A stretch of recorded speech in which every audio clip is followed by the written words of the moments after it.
It's the main event. I'm your humble host, Stephen McCollum, and you know him as 17-year NFL veteran, three-time, folks, three-time Super Bowl champion. If you're too young to remember this, the Cowboys used to win championships out there. He was part of that team. Dale Hellestrae's here, everybody. You got to be mid-40s thinking about that to even remember the Cowboys being good. Yeah, I was in high school, man. Because that was 30 years ago, and obviously the first 5-10 years of your life, you're not paying that close attention to the NFL. Exactly. Got to be in your 40s to realize the Cowboys were relevant. Yeah, your last championship, I was a senior in high school, so I was 18. 95, I was either 17, about to turn 18, because my birthday's right around the Super Bowl. Right. So I was either 17, about to turn 18. Yeah. And I'm 40. Did you come down and I'm celebrate 49 with us? now. 30. You come down. I hated the Cowboys. I don't like the green color of jealousy does not look good. I don't hate the Cowboys. I just wasn't ever a big fan of them. No. You didn't like the sparkle and the cheerleaders and the star and overhyped garbage. Every team has pretty cheerleaders. For some reason the Cowboys thought theirs were better. I grew up around the Lakers, man. The Lakers cheerleaders, Cowboys cheerleaders, whatever. They looked like they worked in a Waffle House compared to the Lakers cheerleaders, Dale. Wow.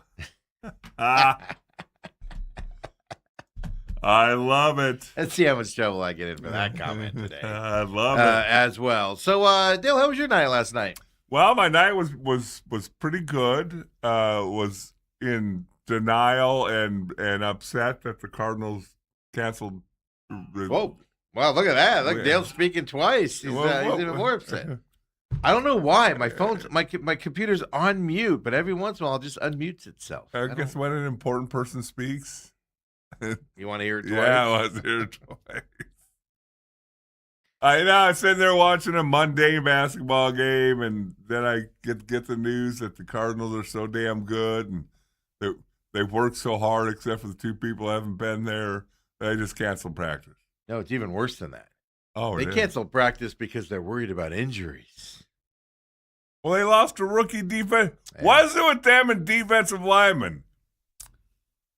Proctor might be gone for the entire season. Yeah, I don't know. That's a long. Well, it was what, a fourth rounder. So yeah, I mean, I don't know if he's good or not. He was going to contribute. He was going to play. It's just he wasn't going to be. It's not a Josh Sweat or anything like that. But no, you're right.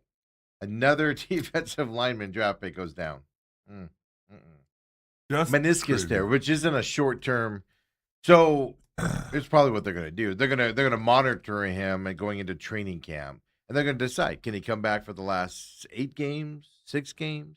If he can only come back for 4 or 3 games, then just put him on IR and bring him back next. So there you go, folks. So he's Proctor's this year's first round draft. Fourth pick. round. Fourth I know, but he's this year's first round defensive lineman. Well, because they didn't draft a defensive lineman in the first round, so it's hard for them to get hurt this year. So it's got to be the 4th round. I'm just going to say this. If you're an agent or a player and you're going to the draft next year and you're a defensive lineman, just be like this when the Cardinals call and be like, no bueno, no answer, no English. When they say they want to interview you at the combine, just say, nah, I don't think so. We're good. We are good. Yeah, so, I know. So between that, your Diamondbacks, 500 team, Miami's killing them.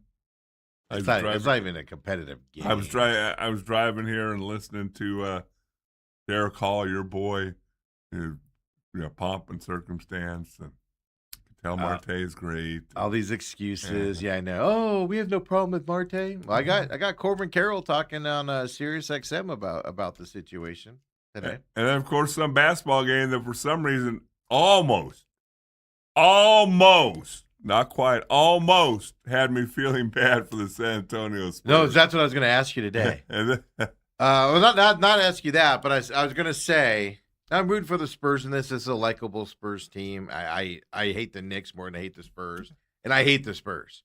But I hated the Popovich crybaby Spurs. This team is actually kind of fun to watch. Who did damage to our Phoenix Suns. Yes. This team haven't done anything but just beat the Suns like everybody else seems to be able to do. Stuff like that. But Isn't it great that the people of San Antonio last night had to wake up with that, had to go to bed with that feeling? Oh. Yeah. Welcome to our world, San Antonio. I Oh was my, imagine the churros being eaten last night, Dale. in celebration at halftime. Churros for everybody. And then just the nauseous throwing them up toward the end of that game. I was watching the game with a couple guys. Mid-third quarter, we're like, let's pay the bill and get out of here. Even Kevin Ray, it's Kevin Ray and John Holmberg. He's being modest over here. Did you notice who wasn't invited, folks? Last night I'm sitting around going, man, I'm hungry. Yeah. Where should I go eat? I'm deciding what I want to eat and all of that stuff. And nobody called and texted me. Said, hey, we're meeting at Yard House, who has food. He said all that, huh? Yeah, oh yeah, no, he flat out called it out. Yeah. I did text Ethan. He didn't tell you the message. He was like, I'm at my mom's. No, I can't make it. So then I was just starving. So I mean, I called up Autumn and said, "We didn't get off of work. Let's go eat." Nobody else is inviting me anywhere. That's right. Autumn's working in the summertime, huh? Yeah. And she works till normal time till 5. Oh, which sucks because I'm usually hungry by then. Did she work somewhere around you guys? Where she works from the house. Oh, okay. Yeah, from her house, which is whatever 4 miles from mine. She hasn't figured out how, like, I won't even name her, but somebody that I know who's younger can be on her phone doing some work related to Dale. Yeah. Not going any further, but she can be on her phone doing work. Yeah. And the people. No, because she's having to work with people to learn processes and things to that. So I know. She'll be able to switch it to 7 to 4 here, I guess, coming up at some point. Oh, okay. But yeah, I know it's good because I get hungry. Like I was like shaking last night. Like I'm eating cantaloupe. Yeah, I would not want to see you have to drive. I'm eating cantaloupe in the fridge. Like, oh my god, let's go. Have to drive all the way. But it could have all been sold. They could have been invited to hang out with all the cool kids up there at Yard House. I know. Hold on, let me check. Maybe my phone was down. No, it's working. I'm getting it today. Yeah, look at that. Nope, still nothing. Yeah, I didn't send a text. Yeah, well, I know. Even then, Holmberg has my number. He could have texted, "Hey, Steve, want to come join us?" Yeah, no, nothing. We were actually running around trying to find a place because we were going to meet somewhere else. And they didn't have the game on? No, they did. Oh. The backyard or something up there. And they said, did you make a reservation? We said, you're kind of a sports bar. Yeah. No. Oh, it's a 45-minute wait. I said, I am not standing. I'll go watch it at Jack in the Box. Yeah, well, I'm glad you had fun yesterday. But my bigger point is even Kevin Ray, who is obviously does stuff with the Suns and calls games for the Suns, everybody knows. I kept saying, so we were at our dinner, uninvited dinner, so we had to make our own plans. So we went and did our own thing, and we're sitting there, we missed the beginning of the game, but I was paying attention to it, and you could see the Spurs were hitting threes and dominating and stuff like that. Yeah. And everything. So I was like, oh, whatever. So we got home and turned it on and was doing some other stuff and everything. And I kept going. I kept saying, like, even at halftime, I go, Knicks will go on a run. Knicks will go on a run. Because it's the NBA. The team down by whatever always goes on a run. Now, you don't expect them to come back from 29. But I just kept sitting there going, they're going to go on a run. Sure enough, the run starts, right? And the Spurs start. Here's the thing I learned about this series. One, this is very equivalent to the hockey series. The amount of things that are happening in these series, if you break it down, is amazing. Things have to go the right way. Because if just one thing goes the wrong way, it's a totally different game. Like if Wemby can hit a free throw. If De'Aaron Fox doesn't try for an easy layup that gets blocked and he runs down the clock, gets fouled, and that stuff. And then even on the Knicks side, right? A tip in like that, just wildly just jumping and arms flailing through the air and you tip it in.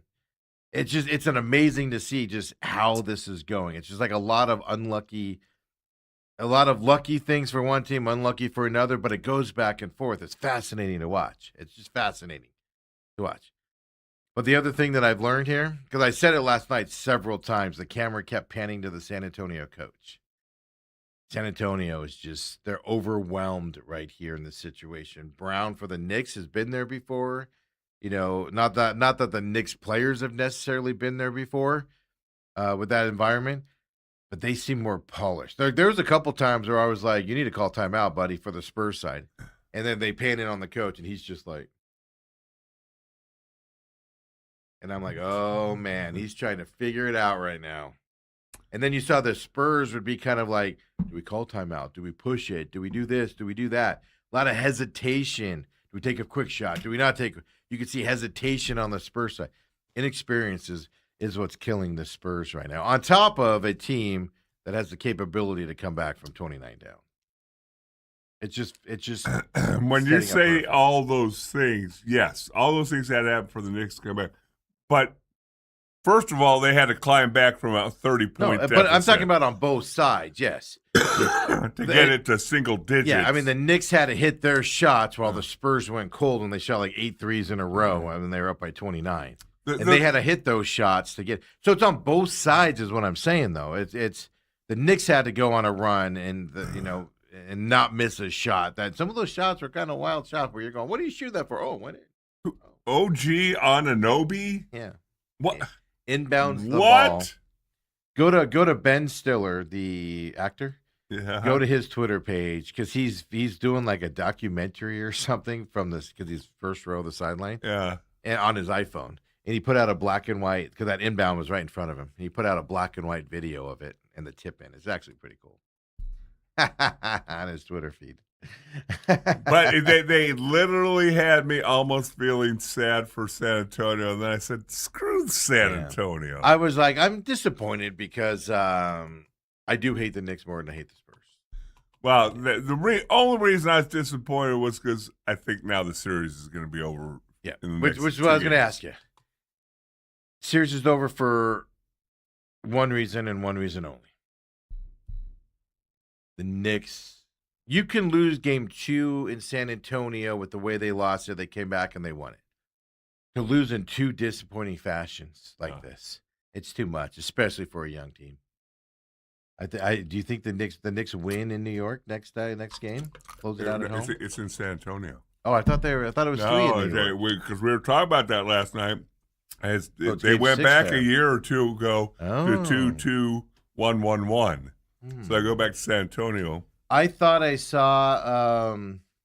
Only reason I say that because I thought I saw game tickets for Well, I'm just for telling New you. York. Yeah, I'm not doudting you. I am doubting. No, I doubted it, and Kevin Ray said, "No, this happened a year or two ago." He would know. Yeah, I'm going to lean on him. Yeah, he's right. I'm looking. Yeah, I'll let him know. That I don't know. I could have been involved in that conversation. I don't look like an idiot right now, but I wasn't invited. No, because both John and I were like, well, so they can close out in New York next game. I thought I saw a thing saying Knicks tickets were 3, 4, and 5, so it must have been 3, 4, and 6 then. Okay. For their ticket prices. There might not be a game. Oh my God. And then you just gotta hate the Knicks because all these celebrities, like Larry David grew up in New York. He's been a lifelong Knicks fan, but Taylor Swift and 3 ugly girls are with her celebrating. Oh, I don't even know what was happening Taylor there. Swift. She's not a New York Knicks fan. They're jumping around, hugging each other while the basket's made. I'm like, stop showing them, man. Now tell me this: do you think Taylor Swift paid for her tickets? No, none of those people paid for the tickets. Actually, I was reading about that yesterday. Really? No, it's same thing with LA.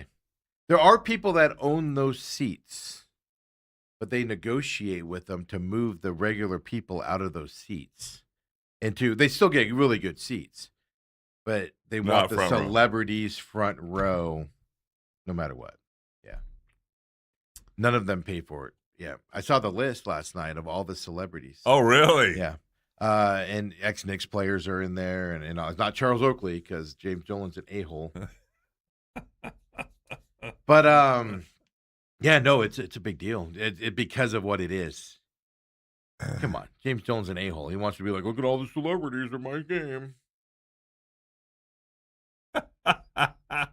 Well, now he's fixing to be a world champion NBA owner. I know. James Now Dolan. the perception of him is going to change.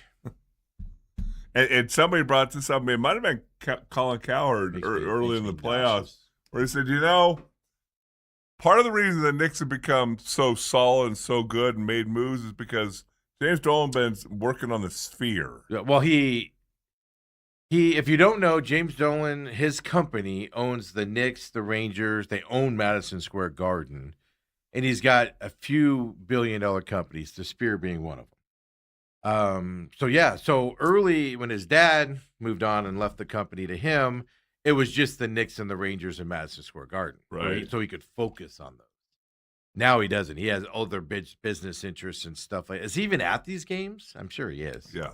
But are they showing? I don't even know if they've Well, shown they showed him next to Trump the other game. Oh, that's true. He's in there, True. but I don't know. I don't know where he sits or anything. Oh, he sits in the owner's suite. Come on, he ain't down with the mingling with the people. You're not down. He's probably sitting in the seats, looking at a security thing, trying to find somebody who's talking bad about him. Guy in section 418 just said James Dolan's a piece of garbage. Get him arrested and kicked out of here, please.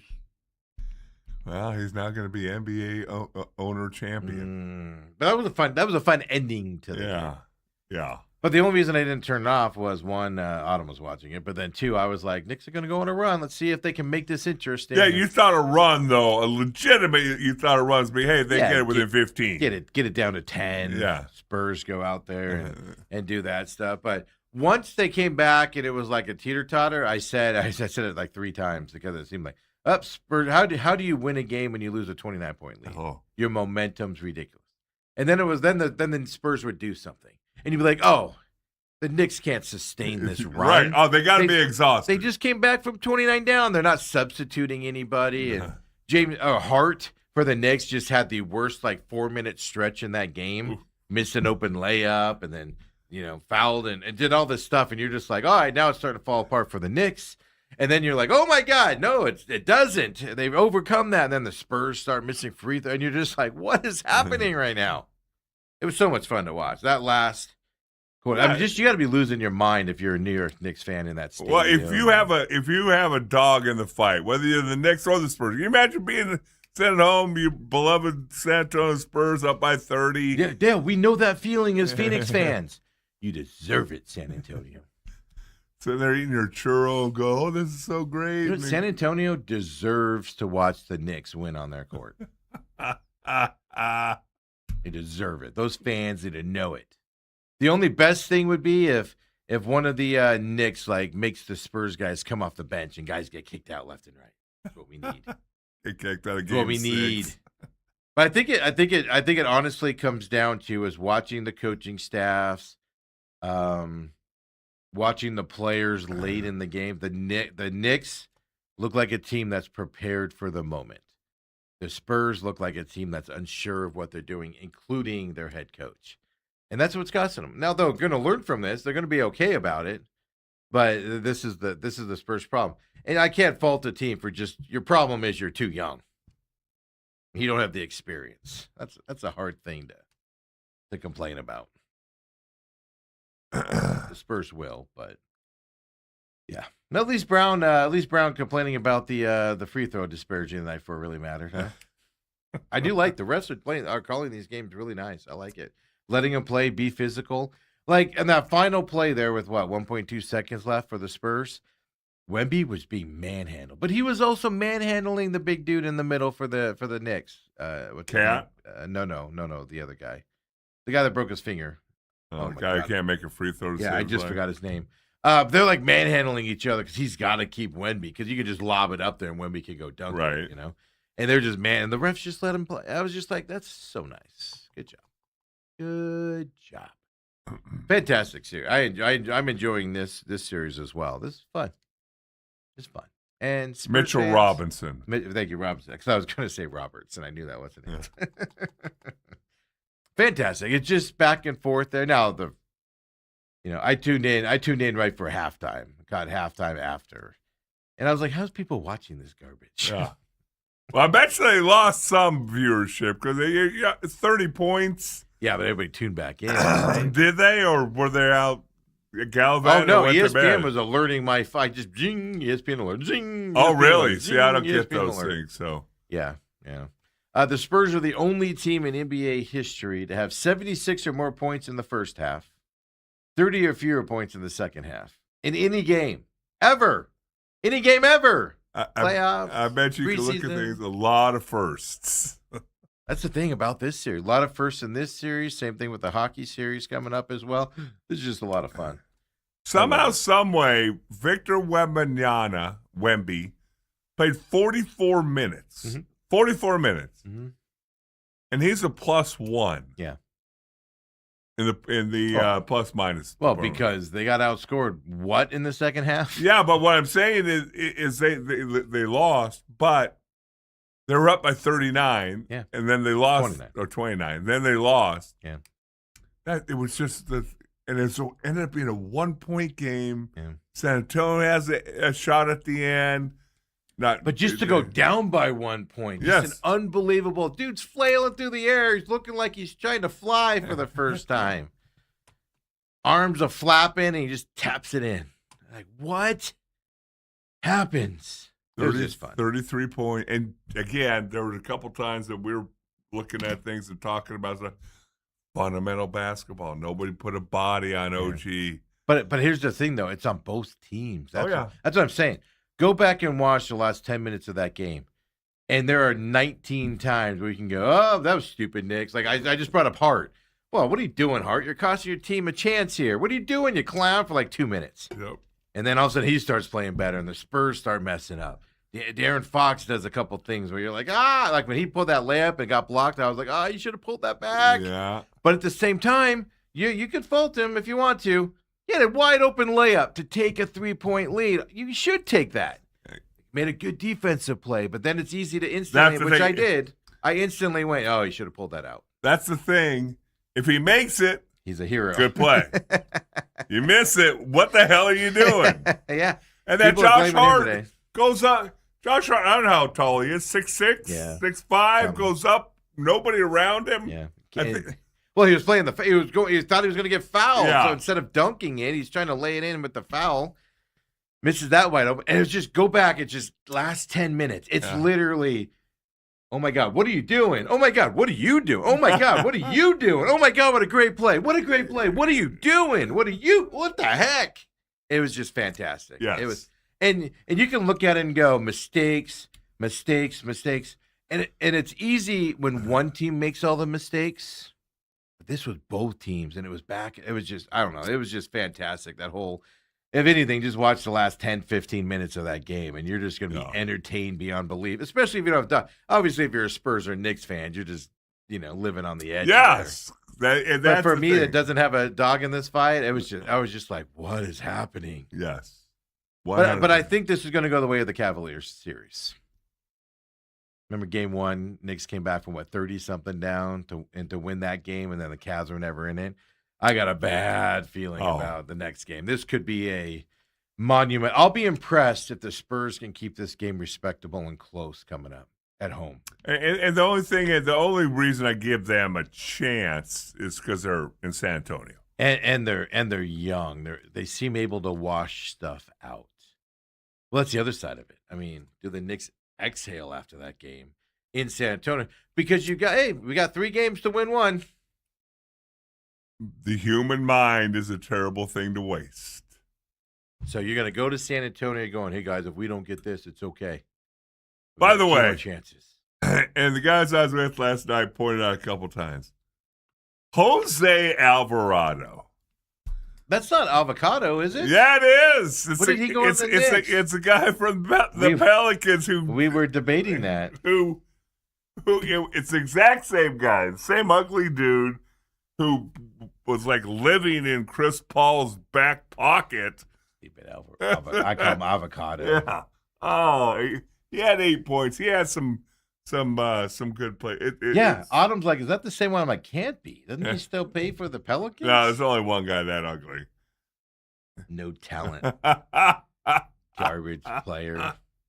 I call him avocado because Izzy, our old producer on the radio show, and then over here for several years, before he went back home to Chicago and doing good over there. He used to rave about it. I'm like, dude, he's a no talent. He's a G League player that comes up here and has like a good game or two or whatever. So I was joking. I don't even know his name. What's his name? Avocado or something? So I just stuck in everything. And last night he looks like a world-class player. Stupid. That's another reason I hate the Knicks. They make avocado look good.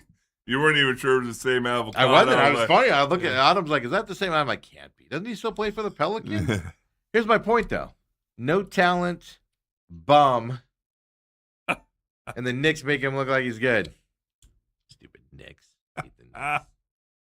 I don't know how you. I just looked it up. I don't You're know how right. you could hate the Knicks more than you hate. I've always despised the Knicks. I don't know why. And to be honest with you, I don't know why. I have no reason to. They've always sucked my whole life. Even when they were good, they got destroyed by Jordan and kind of and stuff irrelevant. like that. Yeah, just like they were just there. But I think it's same thing with Pittsburgh. It's like they haven't done anything to me. I think it's just at a young age I just realized how annoying their fan base was. Be like you going, I hate the Jacksonville Jaguars. What have they ever done to you? I hate the Nashville or the Tennessee Titans. Well, there's reasons to hate those clowns. Why? They just 1 inch farther, man. You could have made it 1 inch farther to stretch out against the Rams. 1 inch farther. Easy reasons to hate them. Dale, before you take off here today, obviously fun game last night. I'll get you injury updates on the Cardinals, everyone, when Dale goes off here. We got some good news obviously the bad news was Caleb Proctor, draft pick this year, torn meniscus. If he plays, it's going to be late in the season, but I suspect they'll see how his recovery is going into training camp, and they'll make that decision to put him on the IR or not, but he's going to go on the IR, just, end of the season one or not. Yeah. They got good news on Garrett Williams. 6th round pick this year, Carson Scharer. He has a hamstring injury, another draft pick with a hamstring injury, so he's set out in the OTAs as well. Walter Nolan, he tore his meniscus in December. They say he's getting ready for training camp. That's actually really good news. Yeah. But that also kind of tells you your timetable. December to May is what? Well, I guess June. January, February, March, April, May, June. Yeah, so that's your time frame, best case scenario to come back from a meniscus tear. Coming up. But Garrett Williams, good news for him. He tore his Achilles in December, if you remember. The initial timeline was around October or November for him to return. But they say he could come back during training camp with no setback.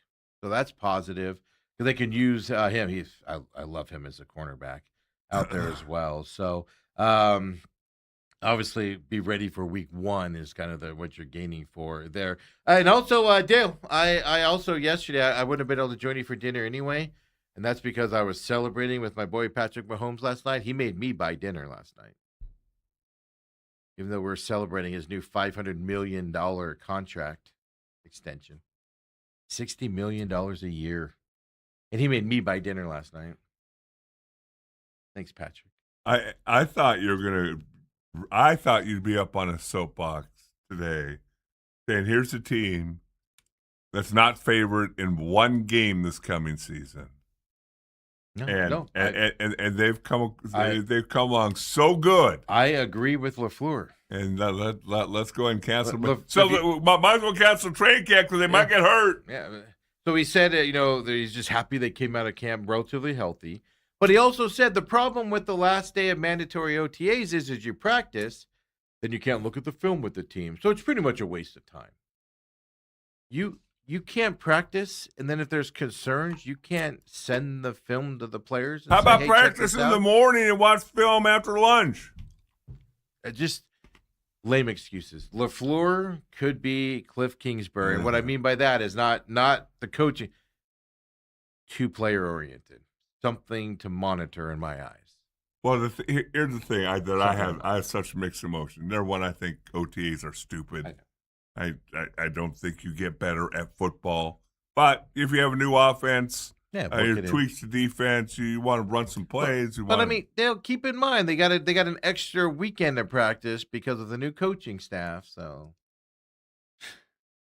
just the look of it. Canceling a day of was annoying. Do what? Who did that? The Rams, I think? Yeah, they just canceled mandatory. They're like, last week at voluntary OTAs, they're like, you know what, guys? We're not even doing mandatory. You can cancel it then. It's like they all showed up, and LaFleur's like, I got the runs, guys. I can't go out there. Let's just cancel practice. I'm sorry, but please don't ever, in the foreseeable future, put the Rams and the Cardinals in the same sentence. The Rams' best players, by the way, they're showing up and practicing. Yeah. They even have a guy that might show up and practice who might come back this year. And we can't even get Jacoby Brissett into practice. Robert says there's an NBA game last night. Yeah, you actually missed a good one, Robert. He goes, like most teams, the hate is for the fans, not the team. See Seahawks, Lakers, Dodgers, and Oregon football, to name a few. I just don't like franchises. Like the Cowboys fan base has kind of gotten this way to me too. Like, be excited when your team's good, but when you lose a lot, stop acting like you're the best thing since sliced bread. It drives me nuts. But Dale, before you take off. Yes.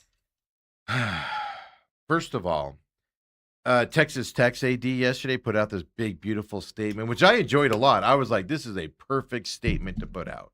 He said, we're not in this lawsuit. He did it. Now they suspended him. Yeah, the 2 games. Yeah. But even before all this. Oh, no, before that, yeah. And now they're doing all that. And then, so I thought that was beautiful. And then like an hour later, the head coach goes out there and goes, it's crazy because it's not murder. It's not beating somebody. And everybody's more up in arms about this than murdering a kid. Just the head coach opened his mouth and was a stupid moron afterwards. They need to have the same. Then the booster guy going out there going, we're going to sue everybody if you dare try to punish us, Big 12. So now the Big 12 has a decision to make because they have the capability of punishing Texas Tech, but they're going to get their butt sued. And do you want a prolonged lawsuit with Texas Tech is the question. Has a school ever sued a conference? Well, Texas Tech is threatening to do it. Anything you do to them, here's what I would do. Kick them out of the conference altogether. Yeah, but that would be a lawsuit. Follow the thing and let them go. Yeah, okay, sue us. Have fun in the Mountain West, Tigers. But the real thing I want to tell you about Corbin Carroll, of course, the Marte story. You listened to Derek Hall this morning. I haven't heard that yet. Tori the other day on that stuff. Corbin Carroll goes on Sirius XM. I have the audio for you, folks. It's attributed here on your screen as well. Here we go. Corbin Carroll talking about the Marte situation. I think when that stuff all came out, we all, saw some stuff out there where it was like, look, this guy's played one less game than he's 1 game off playing the most games on the team. It just seemed kind of, unwarranted in my mind. I think just everyone in that clubhouse is focused on playing baseball, and when stuff like that pops up, it's just not important. It's not a part of, what we're trying to do. And so it's not really for us anyway. It's for, the fans, and there needs to be some news sometimes. Well, I'm going to tell you this, that quote right there, and whether he's doing damage control, that's how he feels. I'm not going to try and judge him. That more and more, to me, goes towards your thoughts that there is a guy who has a beef and call Bob Nightingale. And, absolutely. And I again, I agree with you. I'm with you also on the fact that it ain't a rookie and it ain't a first-year guy. It's not Corbin Carroll. It's going to call him Bob Nightingale. It's a veteran guy that's been around the league and knows Bob intimately from other places, etc. Corbin said all the right stuff. Don't get me wrong. I'm not bashing Corbin for saying it. But what doesn't get addressed? They all seem to not address the same issue. They all say the same thing. Oh, in the locker room, it's a moot point. There's nobody in the locker room that doesn't get along with this guy, doesn't like him. There's at least one, because the story keeps coming out. Well, does it keep coming out, or does the media keep on? You think Bob Nightingale was just sitting there last week and he goes, I'm just going to relive an old story and put it out there? No, that's what I'm saying. I think it's one guy who called him, and things are kind of quiet in Major League Baseball right now in June. Some player or somebody in the organization called Bob. They're like, we need news out there. We need to distract from our for whatever. Or I am upset with this guy and Bob. Oh, like I said, I don't think it's a coincidence that this team's struggling and Marte specifically is struggling. I don't think there's any coincidence that it's coming out now. It's somebody in that locker room doesn't think he's working hard enough to come out of the slump. He's showing nobody's asked this question that I know of. Is he showing up late? Is he not going to batting practice? Is he just coming in and sitting around, not worried? Everybody else is trying to get out of this slump, work harder, go into the batting practice for more hours. He's showing up later. Is he not staying as long? Stuff to that effect. So I'm saying that riles somebody in that room, but not one person has said from Torrey, and I'm sure Derek. I'm going to assume Derek Hall didn't address it. They keep saying there's nobody has a problem with him in this locker. We are a united locker room. You aren't. At least one person is not united in that locker room. You need to stop saying that, man. And I will say this from being in locker rooms, Division I football and NFL for over 20 years. Usually when it's something like this gets out, it's not just one person, but it can be. But it can be one person who has that contact. Well, that's what I think. I don't think it's one person. I think it's 2-3 people that were at a dinner thing one night, and they're just like, we've been there 8 hours working on our swing and all this stuff, and all this, and they're just upset about it. I'm not saying, and everybody goes, "Oh, you just hate Marte." No, I actually like Marte. I get frustrated with this stuff. He's a heck of a talent. Yep. But what I'm pointing out to everybody is everybody blames the media. Oh, the media is just pushing this and blah, blah, blah. Somebody fed this to the media from inside the organization. And everybody's going, that narrative needs to stop. Somebody in that organization is putting that narrative out there. And that's what everybody's kind of ignoring right now, which also tells me, Dale, they don't know who it is. But I guarantee you that they have an idea of who it is. Oh, absolutely. They have more of an idea than we do, but I think your guess is probably as good as there is. Yeah. So we're on that early. Just it keeps pointing more and more towards that out there as well. I want to get Dale's thoughts on that because I don't want to talk about the D-backs. They suck. Do they get swept today, Steve? 10 a.m. Who's on the mound? Erod? Well, I mean, if it's Erod and Soroka, they're going to mow them down today. 2 all-star pitchers. By the way, Marte, batting average down to 248. 0 for 5 as your leadoff hitter. That's not good, is it? 0 for 5? Put Carroll as your leadoff. Get him on base. I guess it doesn't matter when everybody behind him's 0 for. Moreno was 2 for 3 yesterday. Yeah. Good for him. In the 4th spot there. Our 3rd spot yesterday. Arenado 1 for 3. I don't know. Just around. I'm tired of the Pavin Smith experience. Ha! Dear God. Tim Tawa's gone down to Reno and raking down there now. Looks like an all-star. Fernandez is down there raking, having some fun down there as well. Yeah, it's just fun, man. It's just what are we doing? Pavin Smith batting 120, Steven. Your guy. It's not even close. Dale, you and I can go up there, put our bat on our shoulder, and have a better at-bat than he's having. Not even move. We just go up there and put our bat on our shoulder and stand there the whole time. We would look better at the plate than he would. Dale's taking off here. We got Uncle Lou coming up top of the hour. I'll get you updated on hockey stuff. Hopefully another exciting game tonight as well. We'll talk a little bit more Diamondbacks also coming our way. Whew. Have fun. Get out of here. Go enjoy your best buddies that I don't get invited to hang out with. I asked. They said no.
And we're back here. Main event, having some fun on this Thursday.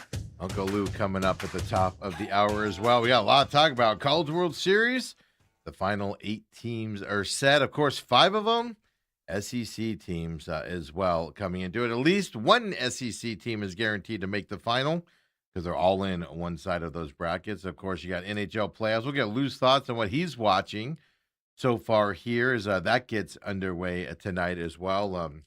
For them, then, of course, UFC, the 250, I guess, Freedom 250, whatever they're calling it, but the White House card is this weekend as well. Lots of huge fights on this one. So, folks, you're going to want to stay tuned. Even if you're not a gambler, you're going to want to stay tuned.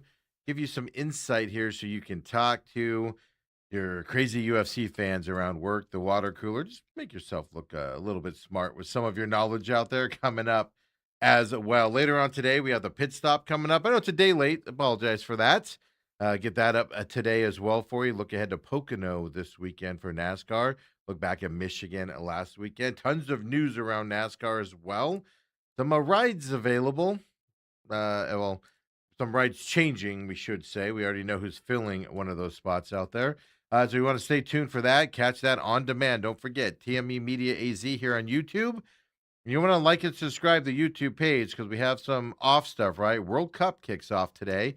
Mexico starts their World Cup venture today at noon down there in Mexico. 2 games down in Mexico. U.S. gets underway tomorrow. So you're going to want to follow TME Media AZ, a soccer fan, or just like some programming. We'll be putting some stuff up there directly to the YouTube page and Rumble page as well.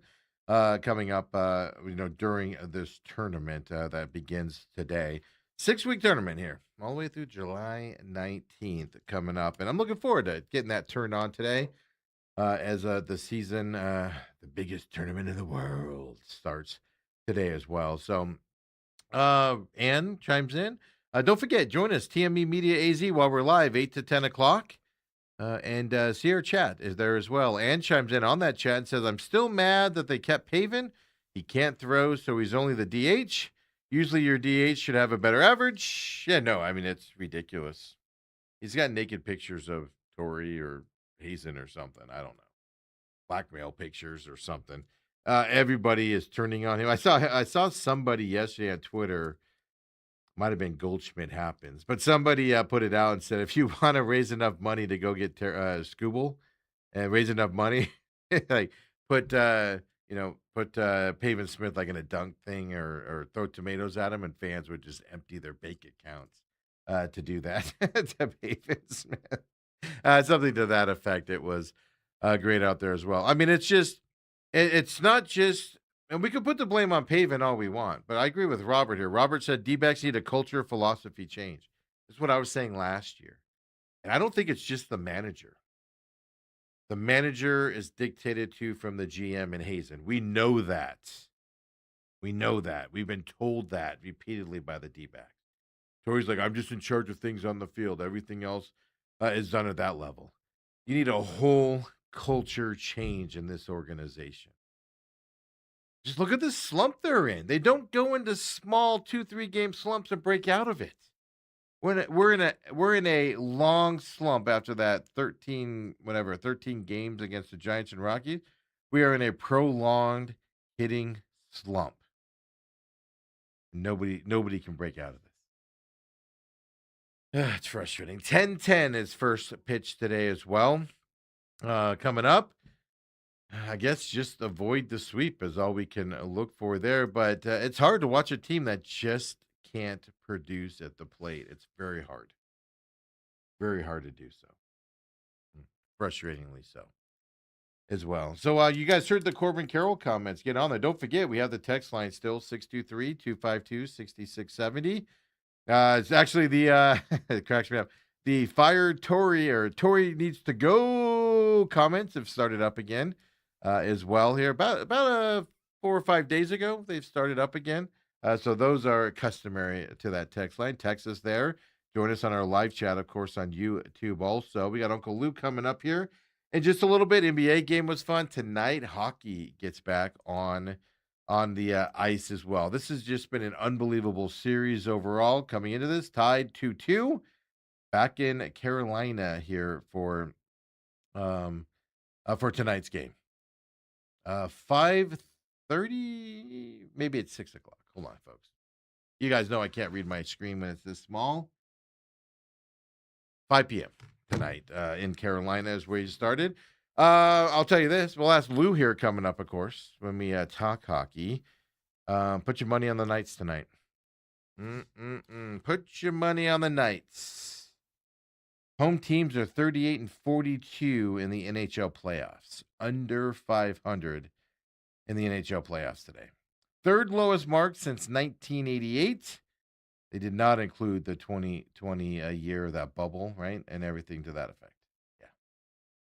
The previous works, 2023, their home teams were 41 and 47 in 2023, 39 and 47 in 2012 as well. So a couple times in the last couple of years, but third worst in that time frame as well. And I was looking up the odds, but my gambling apps are saying, please update us. So it's got to go through that as well. Just the scoring in this. This is fantastic going tonight. We'll talk more to Lou about that. But I'm just saying. I'm assuming Carolina is a favorite tonight. Updates are done. So let me pull it up here real quick. If you guys will bear with me here. Yeah, minus 162 for Carolina right now, plus 136 for the Knights. I'm assuming Lou's going to say wait till game time because that number might get worse for the Knights, meaning better for you if you like them tonight. So we'll ask Lou all that coming up as well, coming on that side. In terms of ASU baseball, just a couple notes here. Landon Hairston, he's named Baseball America College Player of the Year. Obviously, one of a few guys there that are up for the Golden Spike Trophy as well. Interesting enough, one of his competitors, forget where he plays college baseball, but he's from here in the Valley as well. I believe he went to Highland High School. So two local kids, at least one at ASU and one that played high school here, up for the Golden Spike Award coming up as well. And then also, just in terms of the hockey notes tonight, Carolina's sticking with Bussy tonight for the Game 5 Stanley Cup start. He's the one we featured, got all teary-eyed when they brought his parents up, got that win the other night. So they're sticking with him going into the game tonight as well here. And he's been in the league, he's been around, he's been on the wave line, hasn't played much. Look at that. Won the game and gets to go again tonight for Carolina from that perspective. That's a fantastic story, too, that we're looking at from that side of things. Cardinals canceled their camp, as we said. We will not see the Cardinals again on the field until July 22nd. That's when they open up their camp coming up here. Why? And they're opening about 5 days or so before everybody else. Them in Carolina open early because they have the Hall of Fame game this year. So they have an early, obviously, one extra preseason game that's earlier. So pretty much it's going to get quiet around Cardinals camp here until July. Now, obviously, we've got some things to still pay attention to.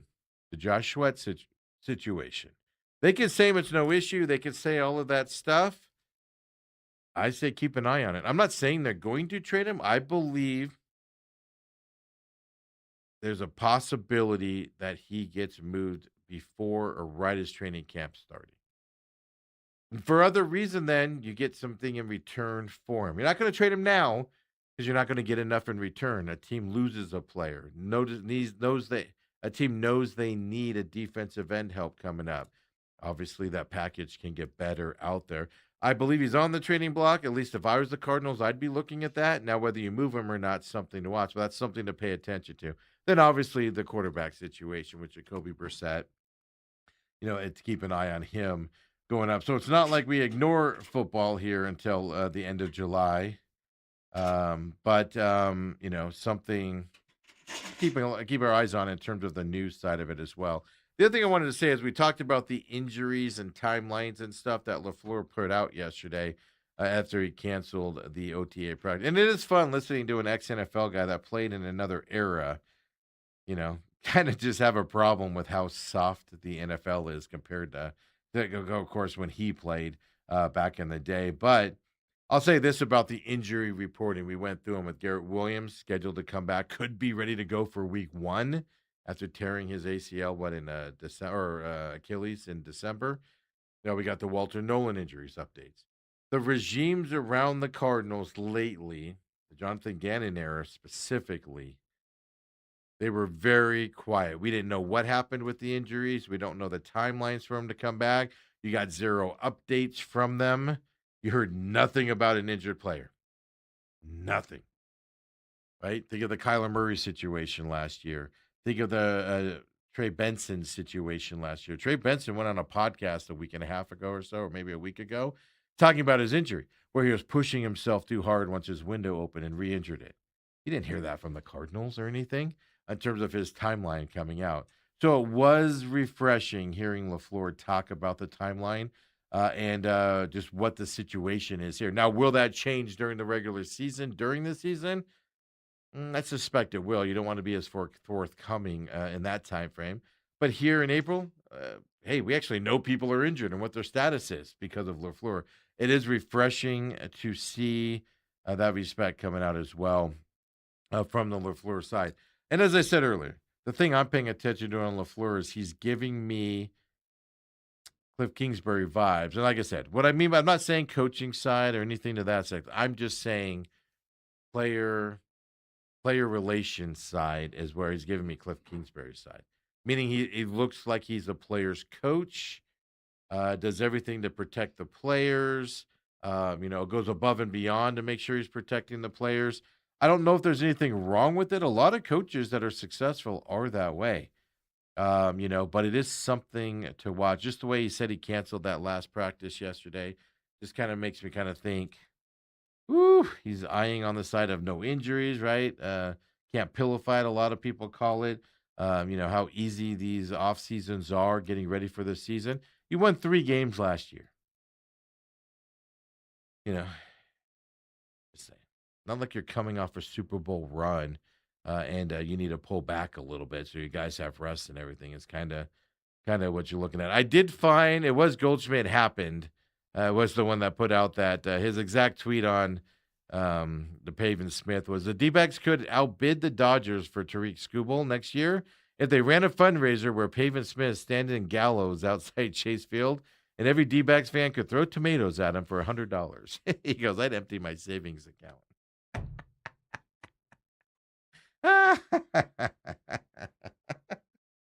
It just makes me laugh a little bit. Where we're looking at. One thing I'd like to say before we move on here, take our break here, top of the hour, Uncle Lou coming in. Tons to talk about today, including, folks, giant UFC fight this weekend. You're going to want to pay attention to this because even if you're not a gambler, it's good. I'm telling you, people around your work are going to be talking about it. You're going to have friends this weekend talking about it with what's coming up here in the Freedom 250. Lou will get us kind of what to think about. And even if you're not a UFC fan, you can just, throw some facts out or some knowledge out there and make yourself, people go, wow, look at you go. This is a backpack card, man. I'm excited for this on Saturday night as well. So, folks, but last thing I did want to mention, good news out there, whether you like the man or not, Deion Sanders. He did come out and he did say that he's officially cancer-free now. Bladder cancer in April of 2025. Remember when he was missing a lot of stuff back home in Dallas while his team was doing its spring stuff, and you knew something was wrong, and then we found out later on it was bladder cancer. He did announce that he's officially cancer-free now, so anytime that happens, no matter your opinions of the gentleman's or whatever, it's good to promote cancer-free, obviously, out there, and he is officially that way. At least he announced that. As well. So congratulations, Deion, as well. So when we come back, Lou says that's awesome. And when we come back, let's get Lou on here. We got a packed next hour of the show, folks. Come back and join us, would you? The main event.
And we're back here, second hour main event here on Thursday with this guy. Uncle Lou is here. Visa and Lou, I missed you last week, man. I meant to reach out to you, but I got caught up in some stuff, and Dale's like, I talked to him. I just hope it went well, and you're on the other side. Nah, no, got to go back on July 1st, I think. Oh, boy. Well, And I hope that goes well. yeah, I know. It was funny because I was talking to John Holmberg on Tuesday. He comes through here. And I was talking to him, and he's got a couple rental houses. He's like, you make me not want to have any, because I was telling him what was going on. It's a tenant situation, an ex-tenant situation that, you know, as an owner, you get caught up in and stuff like that. And I was telling him all about it because he was asking. And he goes, man, you make me want to sell my properties and not deal with this. And I'm like, yeah, I don't, good. I'm happy for you. What I would offer you guys, you're doing all that, is investments, and it's admirable. However, you're living in a incubator that's residential, and therefore you have to fall under the umbrella of the high amount of regulations you have to adhere to. I'm a commercial real estate broker. If you step aside from the residential and you move to the commercial side, the rules and regulations are dynamically different. The ease at which you can remove a tenant on the commercial side is light years Is it? different than what it is on the residential side. People don't understand that. Yeah, Because you just can't throw people out on their ear.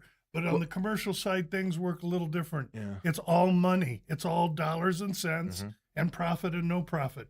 Yellow carpet or big windows don't mean jack squat in my world. It just comes down to the money. So here's an infomercial that if you're tired of dealing with that, why don't you let me sell you a nice little threeplex building somewhere and you get started? It's a sales pitch here. I'm That's just the- well, saying, and then well, from I know, a but little that's building, you get a bigger building, Yeah, I know. all tax-free Yeah. and shielded The rules out are via different. the 1031 exchange, which is a legal tool by where rich people become wealthy. that though. I know you're not That's wrong just about my, that. That's just my other profession, Well, and sorry about that. No, I information. actually have a question. Let's do some education here really quick. Sure. Because I'm under the impression it's harder to get rid of people on the commercial side because you always hear, well, they haven't paid rent in 6 months and they're still in there, and then they lock the doors and demand the payments and stuff to that. Is that just somebody accepting the non-payment for that if time you're frame? dealing with a guy that's lacquering boats or making engines and dealing with oil, and he leaves you with a mess, you could stand some time. But no, everything's done by a Bible. The Bible is okay. the I was lease, curious. and when it's written on a lease and says you don't pay your rent, if you don't pay your rent, here's what the landlord can do. Yeah. It's black and white, and Yeah.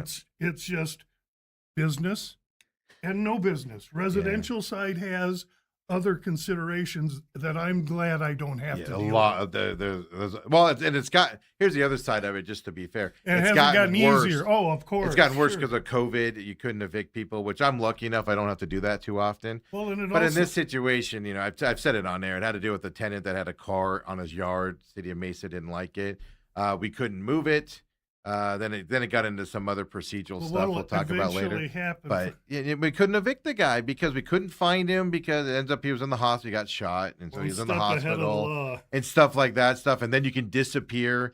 You can alternately serve them. Then if you're on government assistance, it makes it even harder to get him out and all that stuff. So no, that's the Welcome thing. to The regulations have gotten a residential lot ownership. harder. Yeah. That's why he don't have hair.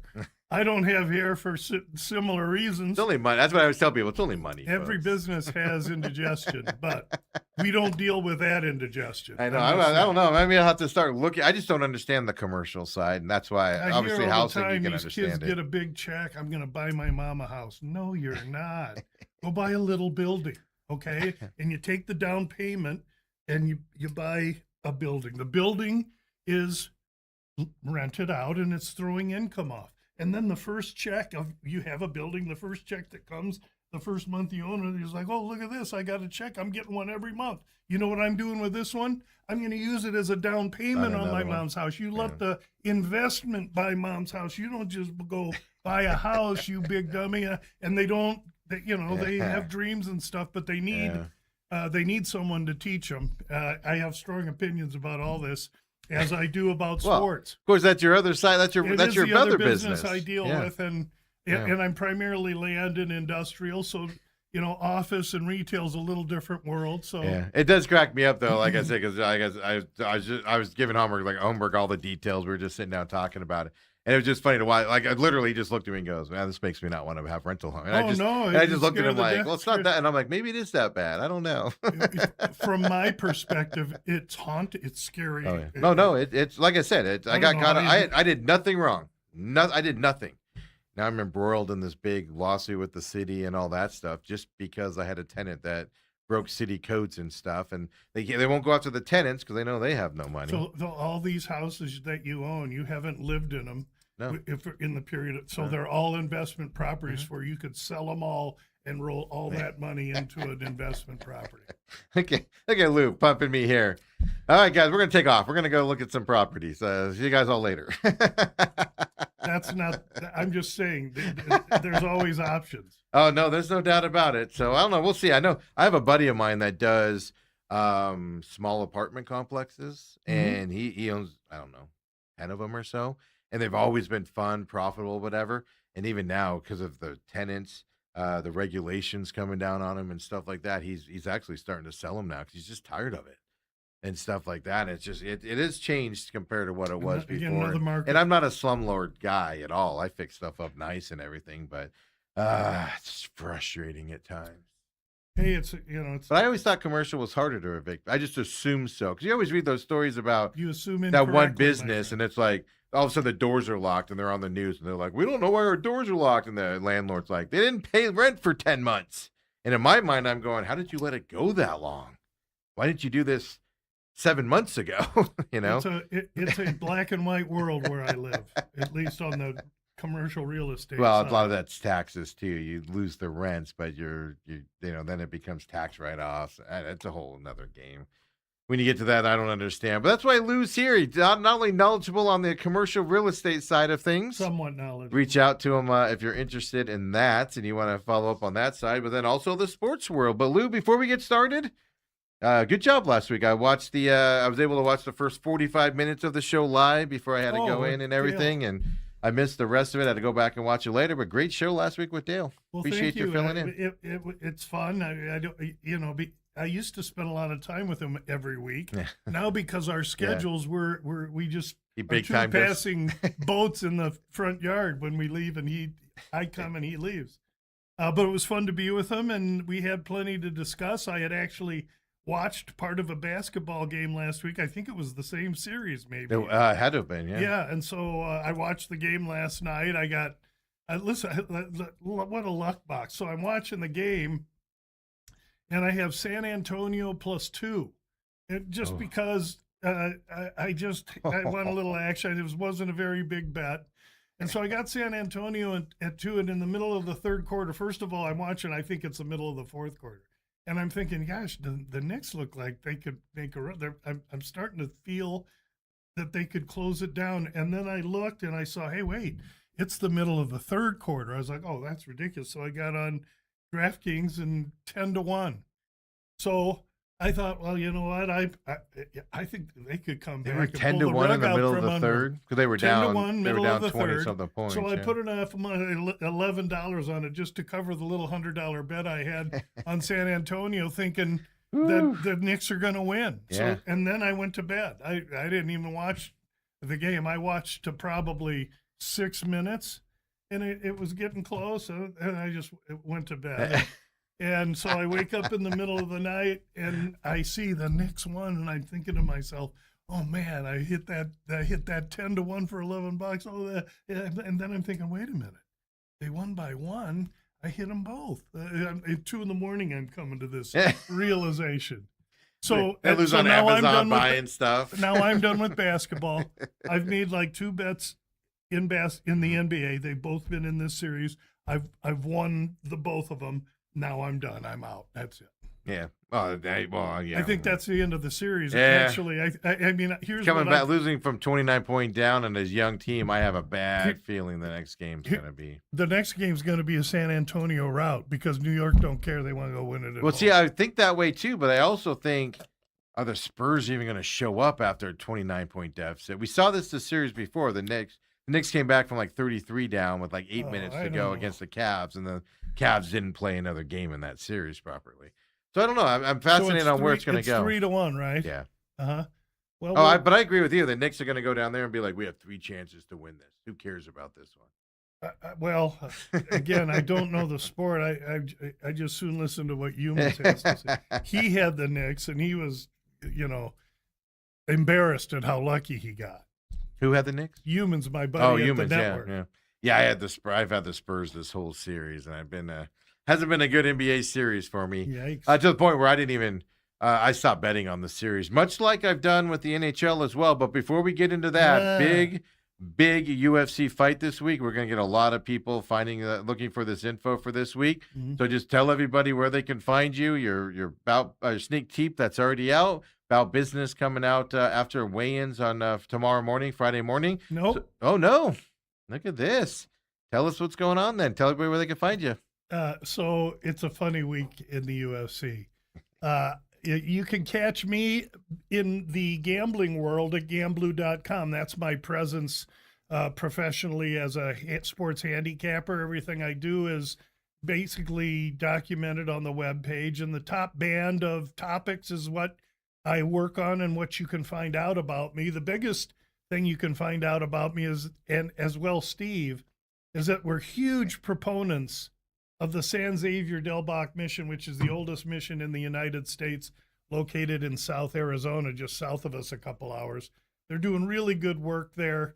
I was always looking for some indigenous Arizona institution to be able to kind of hook up to and be able to donate to. And this is the one that we chose. It's just perfect.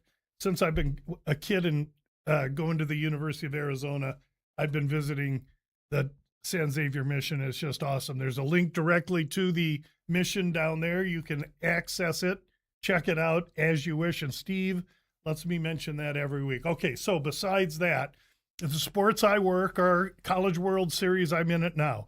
Hockey playoffs, we have a game tonight. Mm-hmm. NFL, I'm preparing for that in July, and UFC, which we have this Freedom Card. So we got a lot of stuff to talk about. I'm a popular guy right now. I'm on a lot of shows, making a lot of appearances because there's no monster in the room NFL, and so everybody. Well, which one's your favorite needs to show talk you're about on? Stuff. How many kids you got? 2. Yeah, which one's your favorite? The same answer. Ethan, obviously. Oh yeah, I love all my children. Because I have to get in the car with them afterwards. If you notice, hockey, fighting, and NFL. One thing all of those are is pretty passionate. I mean, they're white knuckle physical sports, and I like to cover those. College baseball, simply because I grew up in Omaha, and I went to that event every year for the 20 years I lived in Omaha. Well, absolutely. And look, we got an exciting college baseball. But before we get to that, I did want to talk hockey first, because that game is tonight. College World Series gets underway tomorrow, correct? Or is it Saturday? Friday. It is tomorrow. Tomorrow's Friday. Coming up here as well. So the interesting other thing to keep in mind on Sunday, right? You got this UFC card, Sunday UFC card. Yes, and so that's what I should talk about quickly too, and then we'll get to hockey. Well, because hockey will be on Sunday as well. Well, at the same time when they start, and I'll be actually on the air with my buddy Gabe Morency on a live Twitter feed. But be that as it may, you're going to have hockey going, and the UFC White House card should be really great. But it's Sunday, therefore weigh-ins are Saturday. And so the bow business isn't coming out until another day because of the stagger in the schedule. So thanks for letting me in. Oh, yeah, no worries. I know, because when I said Friday, it's normally when it comes out. And I wasn't sure, because you said it's kind of a weird schedule this week as well. I know. And then the worst part is I got to go out and work the Rattlers game on Sunday night, too. So I'm going to be there with multiple phones working the White House cards. Like, man, why is everything just packed up to Sunday this week? What the heck's happening? Wow, you need to get sick. Work getting in the way, right? And avoid that here. But of course, tonight, Carolina, Vegas, series is tied 2-2. All this weird stuff happening. I gave that stat earlier. I'm sure you have the same stats out there that just home teams are, not winning very well. It's like a 46% rate here in these NHL playoffs in this series tonight in North Carolina for this game. And I was not joking around. I do like Vegas tonight in this game. But what are your thoughts tonight going into this? Well, first of all, Gamblu clients win either way. Whoever wins, we have 2 units to win, 4 on each team. So we stand to make a little bit more should the Knights win, actually. which is contrary to my thought process because at the beginning of the series and on all the spots I did with VSiN, it was Carolina in 6. I still feel that way, even though it's setting up to be Carolina in 7 or somebody in 7. I thought the rest of 11 days in the middle of the tournament was the difference for Carolina. And because of that, I thought they would surely win game 1 and probably split the first 2. I was asked backwards because they lost the first one, but they did split the first 2. Be that as it may, there's 3 games left. The beneficiary of great hockey is going to be all us fans. I will also more than likely be on Las Vegas tonight. They opened 130. They're now plus 136. According to So- DraftKings. So I don't know what DraftKings is. No, that's what it is. Plus 136 on So DraftKings. so and that's not well. There by the time they drop the puck, they'll be 145. So it's time. It's time for me to just sit back and do what I normally do and wait. I'll be on Vegas, even though I think that it's a very important spot for Carolina. I don't play it that way. I play logically what the numbers say that I should play, and I've been playing road teams because they open at one number and end up closing a dime or 15 cents higher than that. And the bookmakers, when they open it at the opening number, they know they're going to get action on the other side. They just can't tell how much, so they still have to adjust. You're paying a tax by taking Carolina tonight. And so I'll take the advantage in Las Vegas, and we'll see what happens. We have some great Conn Smythe. We have Stankonen and Freddie and Stahl for Carolina. And we just got Stahl at 25-1 after he made all those goals the other night while that game was still going, by the way. You can look at my Twitter feed and see. That's why I got to follow him on Twitter, folks. And then for Vegas, we got Marner, who's probably going to win it. So road teams so far are 42-38 in the Stanley Cup playoffs. So the road teams are winning more than the home teams are, and that's for a number of reasons. But no one seems to think. You can see the betting patterns is they're jumping on the home team because they're all taking the bait that they're at home. It helps. It's a must-win. Whatever the adage is, they're wrong. And so being a contrarian and taking the advantage in the number is what we do, and it's been good so far. My tally into last night, I can't even find it. 40-33 plus 8.5 units, 19%. It's on the webpage. So we're having a really good hockey season. I think that Carolina hoists the cup, but either way, we profit, and I get to watch great hockey. Yeah, absolutely. I looked, but does the goaltender? Now I would say goaltender change. He started last game, but all signs are pointing to him getting back in the goal tonight.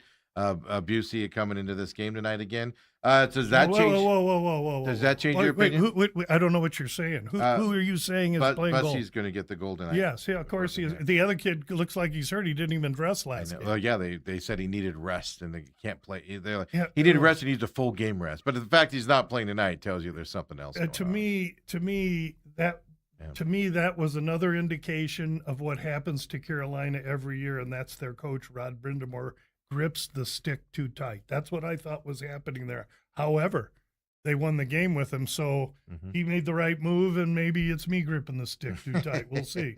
It'll be an epic game tonight. Should be just awesome. A game 5. I can tell if you look at the stats that the winner of a game 5 in a Stanley Cup series that probably goes on to win in a tied Stanley Cup series. It's upper 80%. It has to be. I want to say 86, but it is upper 80%. While you're talking, I'll ask Grok. Yeah, because just if a team went up 3-1, it was like they won. I think they've won every series up 3-1 except for 2. So it was a high number there, and it gets even higher when you win tonight because it's hard to win 2 games in a row, of course, after that side. But I've just been telling people, hey, man, just tune in. Even if you're not a hockey fan, tune into this series because you're just seeing unbelievableness.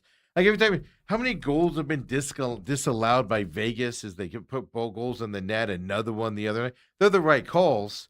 but it's just like, man, how close is this going? Then the game winner the other night off the boards and just a weird bounce, and it's an empty netter, and you can just go through. You normally see these things over the course of a whole season where you're like, oh, it's a freaky thing. We're seeing it all in this series. I can't get enough of it. It's like a drug. 79%. Oh, is it 79? Yes. High 70s? All right. 79% of the time, when a team that takes the 3-2 lead in a tied 7-game series will win. Less than what it was when it was 80%. 3-1. So, Yeah. that means it's a big game tonight, and that's what's driving people to Carolina. And as a young bettor too, I would be thinking, this is it. They got to do it. This is a must-win. But I see it opened at 130. It's 136, and it's going to go higher. I have to do what I've been self-taught to do, and that's not outthink myself and simply take advantage. It was I just laughing right now because I just saw this quote because I laughed about it. I watched the press conferences after the games, and the other night when they won, Carolina, Rod Brendamore was asked, hey, are you enjoying these games at all? And he goes, no, this is really stressful. Yeah, no, I bet. From their perspective. He'll enjoy it if he gets to hoist that, and I want it for him. Yeah. I really do. Winning is a process, and he's been there for 7-8 years trying to kick the door in, and every year it's something, and oftentimes it's his team hasn't had the breaks, they haven't had the rest, he's made some bad mistakes with coaching because he's been white knuckle and goaltender, whatever. They're right there right now, and man, you have two teams just chasing their dreams. Since these kids were in kindergarten and their parents were taking them to hockey practice at 4 a.m, they've wanted this, and you can see the kid takes the puck in the nose. His nose is all chewed up, and he's back the next day, 180 pounds of nothing but teeth, gristle, and freaking guts, man. I love the passion of the sport. I was telling Autumn, who I was watching that game with, after he took that puck and he had that ring on, and she goes, oh, he doesn't look that bad. I go, imagine this guy trying to breathe out there with his nose just smashed open. And they said he probably broke an orbital. Something around his eye is probably broken with the way he hit that and things. And he's out there just skating around, not missing a shift. It's just an amazing thing to watch. He left for the game, but he was there. No, I'm talking about game. the next game. These kids are so tough, man. I've always said the hockey player, as far as toughness of athlete, is here, and then there's a huge gap to any sport you could possibly think. No one's close to a hockey player. However, there's one athlete that even exceeds toughness of a hockey player, and that's your rodeo cowboy. So you're going to go get a 1,300-pound bull and tie him up where it's most delicate on the bull and put a cowboy on him. If you do that as a cowboy, you can even take the place of a hockey player. It's an amazing thing to watch. So we'll see tonight, Lou. This is just such a fun series. Just tune in and enjoy it. Like I said, Sunday night, just have 2 TVs on too for the UFC, which we'll talk about here coming up. But obviously, we also got a big thing happening here. 8 teams in the College World Series. First time, is it ever? Since 1957. That 8 teams that weren't in the College World Series last year are in it this year. That's correct. Unbelievable. So we're going to have a new winner. We're guaranteed to have at least one SEC team in the College World Series as well. Well, that's because 4 SEC teams are in the bottom half of that bracket. That's correct. One's going to make it. Old Miss is the lone one in that upper bracket with North Carolina, West Virginia, and Troy on that north side. So record number 5 SEC teams make the College World Series this year. Yeah, and I think I said all year long that 5 to 7 teams will be SEC, ACC. There's just no ACC, which is interesting. I take that back. North Carolina. And they're the only one, yeah. So when I get to this point in the College World Series, I always look to see who was there last year, because I just said it, winning's a process. Yeah. And so the teams that are there last year that show up, they are not enamored. They don't get their picture taken in front of the stadium and the statue and go sightseeing and go to all the places and everything. And oh man, look, we're in the college, because they've been there and now they're there on business. But there's no team there 2 years in a row. However, there's one team there that was there 2 years ago. Mm-hmm. Who's that? North Carolina. Mm-hmm. North Carolina was there 2 years ago. Much of that team was there. And then last year when they got to the Supers, they got against Arizona and they were all planning to go to Omaha again. Second year in a row and they got beat. This year they came back, had to get by a really, really tough Oklahoma. Was it Oklahoma that they beat in Last regionals? They got by Southern Cal, USC, and boy, do you feel And they bad barely got back to boy, do USC. you feel bad for the Trojans. But be that as it may, now that they're here, it's a different brand of baseball. And of the 3 top teams that are pitching, West Virginia, North Carolina, and Texas, those are your stalwarts. One of those teams is going to win this. Why? Because they have the pitching. Park sits low. The wind blows in. Now, Friday's wind is going to be tepid, but Saturday's wind will start to blow into the hitter's teeth a little bit. So monster ball doesn't work. Small ball pitching, stealing bases works. And those are the teams you want to check out. That's why I'm high on. I mean, Gamblu clients are pretty heavy on favorites in this College World Series. So you have brackets, and Steve was saying the top part of the bracket and the short part. The south part of the bracket. You got to know who's where, because on that bottom bracket, Alabama, Oklahoma, Georgia, Texas, that is a killer. No matter who comes out of that, they're going to be tough. The winner of the Georgia Texas game, those are 2 of the chalks of the tournament. That's an unbelievable matchup in the first for a round. first, of the it's just unbelievable. So 4 games on Friday, 4 games on Saturday. I'll have some releases on each. I have a future on West Virginia and North Carolina. That said, Ole Miss is a SEC team, and they've sharpened their steel on other SEC teams all year. That Ole Miss North Carolina game should be good. And just because I have North Carolina to win it all doesn't mean I won't consider betting Ole Miss there. In fact, we have both teams in the Stanley Cup, but vocally I've been saying Carolina. That said, I'm betting Vegas tonight. So my day-to-day process has nothing to do with where the futures are. Those are separated entities. Getting back to College World Series, if you want angles, the angle is to bet the unders. However, the bookmakers were smart. They waited until real late in the week to put the totals out for these games, and they're very low. And they're low because they're understanding the park finally after 10, 12 years of being there. And so I'm going to have to wait now until the wind. I monitor Omaha wind by the day, and when the wind blows in, I'll jump unders. And then when if you want, you check the Gamblu webpage each morning, and the releases will be there, maybe even the night before for the next day, based on wind.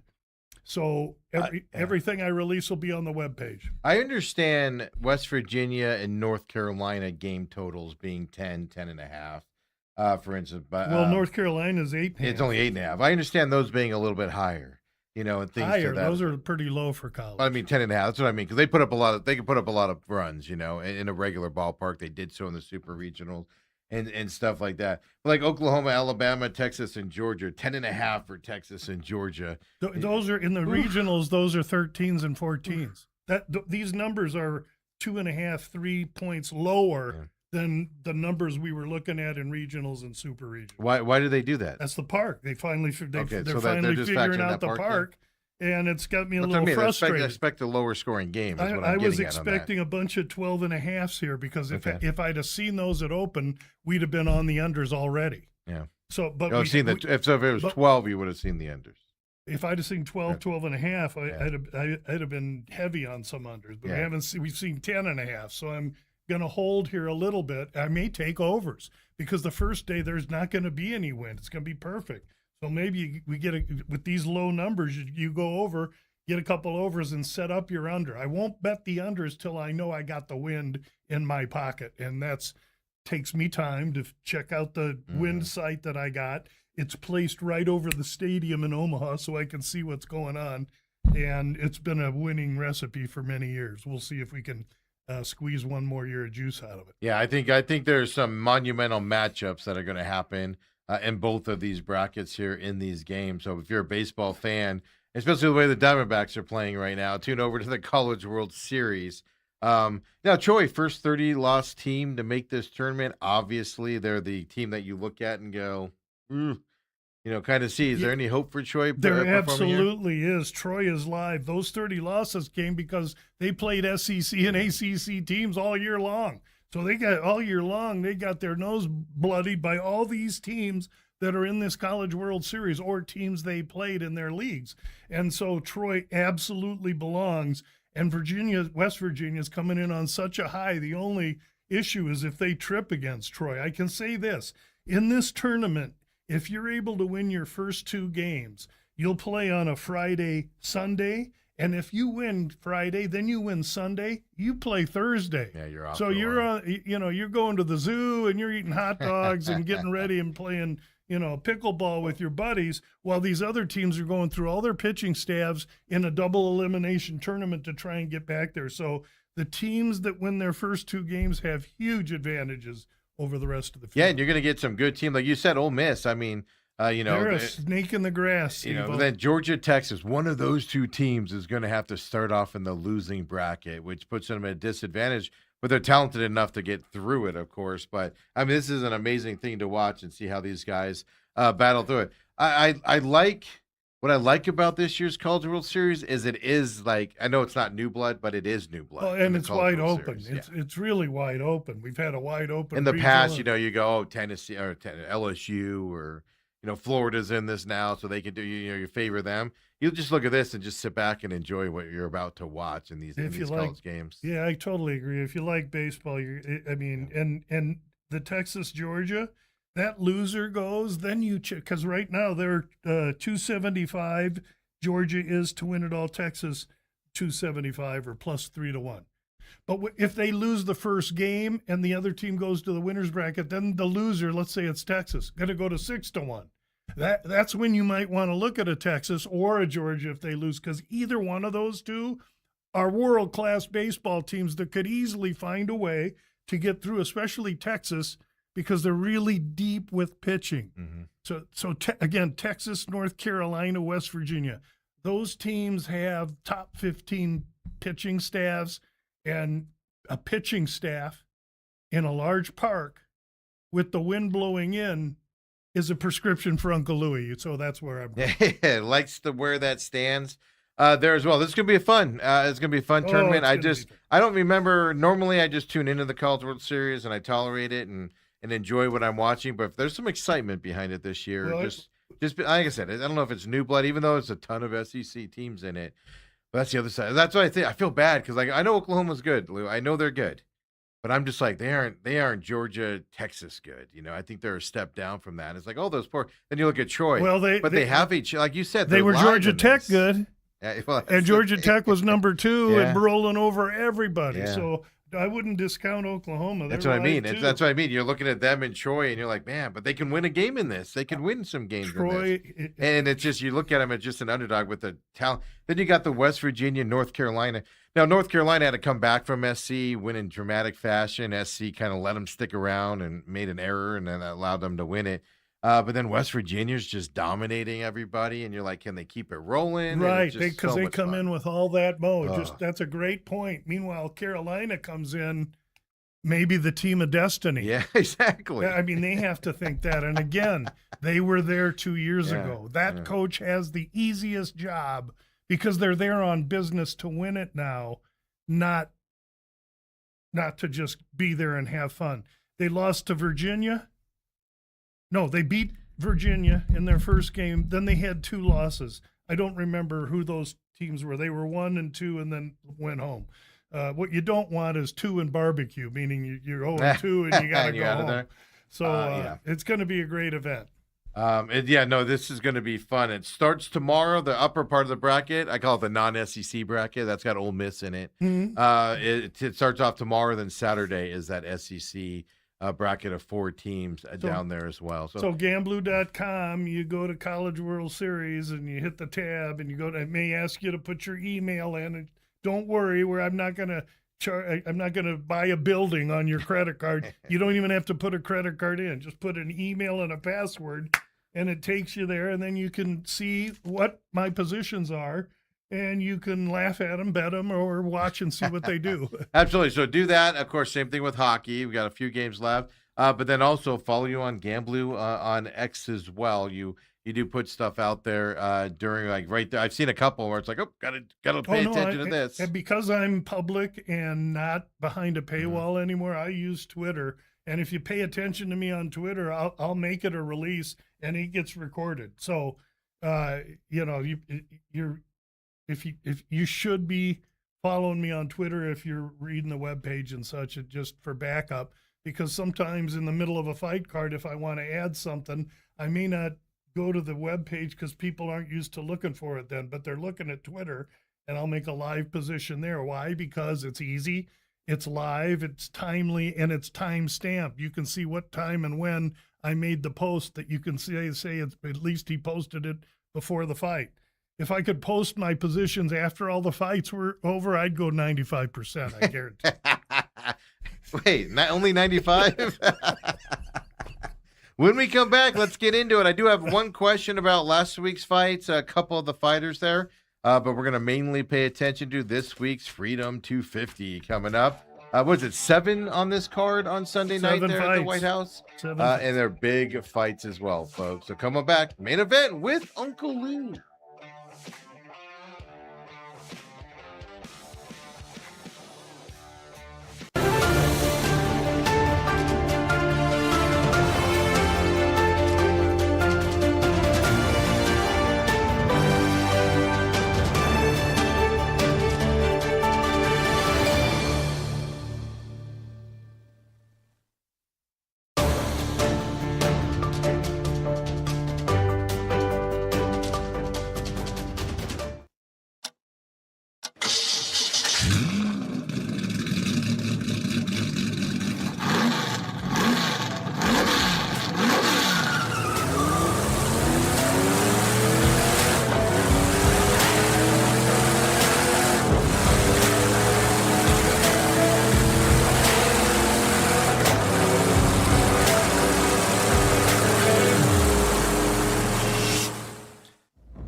And we're back here. UFC, of course, talk with Uncle Lou will be the rest of the show.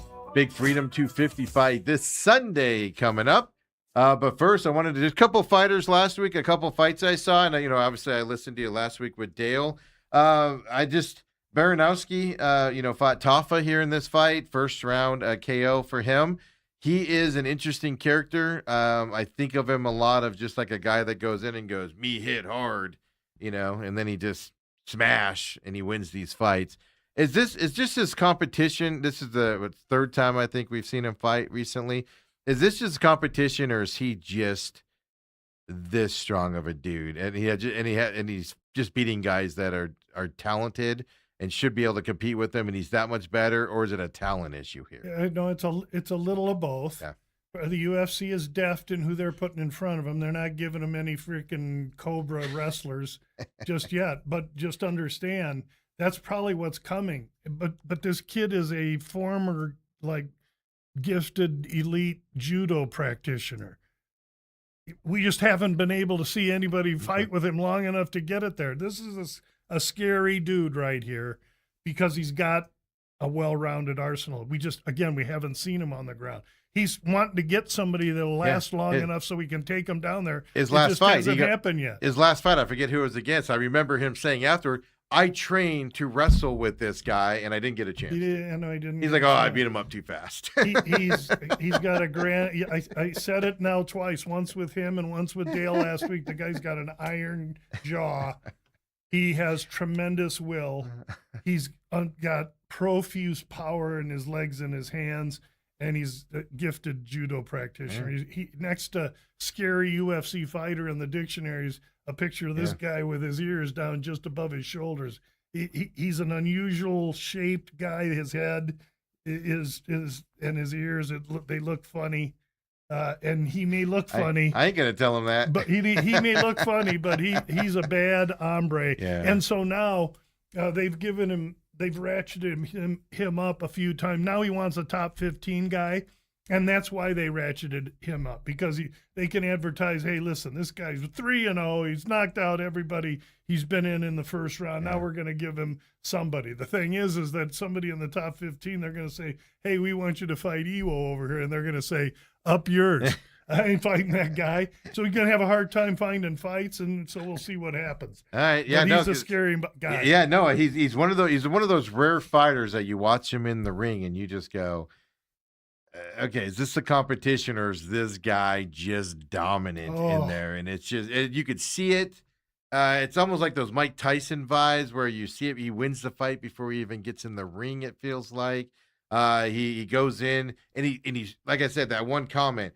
I practiced wrestling to lead up to this. His last fight, the guy was a wrestler, and he goes, I just beat him too fast. I couldn't wrestle. So he's actually training hard, wanting to do it, and he just gets in there, and he's like a big grown man with like a puppy, and he doesn't know how strong he is and doesn't know what he can do to him. But he's not a striker training judo so he can be good. He's a judo savant who happens to have hands, and you can't hit him. Yeah.